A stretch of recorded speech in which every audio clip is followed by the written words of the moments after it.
ईद उल अज़हा की आमद है, जहां मुल्तान में मवेशी मंडियों का रश नज़र आ रहा है। शहरी ख़रीदारी कर रहे हैं, लेकिन वहां पे कुछ ऐसे शहरी भी होते हैं और ऐसी शख्सियात होती हैं जो कि सारा साल ख़ुद जानवरों को पालते हैं अपने हाथों से, अपने डेरों पे, अपने भानों पे, मुख्तलिफ़ जगह पे, और फिर उन जानवरों की जो है वो कुर्बानी की जाती है ईद उल अज़हा पे। इसी तरह आज हम हाजी जावेद अख्तर अंसारी साहब के साथ मौजूद हैं। साबिक एमपीए भी हैं और वज़ीर आला पंजाब के मुशीर भी रह चुके हैं, और ये इनका बड़ा पुराना शौक़ है। अब ये जानवर खुद तैयार कर रहे हैं।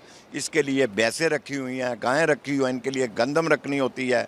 इनके लिए अगर सर्दियाँ सरों का तेल पिलाना पड़ता है। आजकल इनकी तैयारी में इनको फिर मक्खन खिलाना पड़ता है। ये इस टाइम कोई भी जानवर होगा ना, वो 3, साढ़े 3, 4 मन, और इसमें कम से कम भी 10-12 जानवर होंगे जो 5 मन के करीब होंगे। और रात दिन इनको, मेरा मतलब कि इनको कम से कम भी 2 किलो दूध एक जानवर को पिलाया जाता है, और 2 किलो इनको गंदम दी जाती है। जंतर ये जो खाते हैं वो भी इनको हाथों से खिलाई जाती।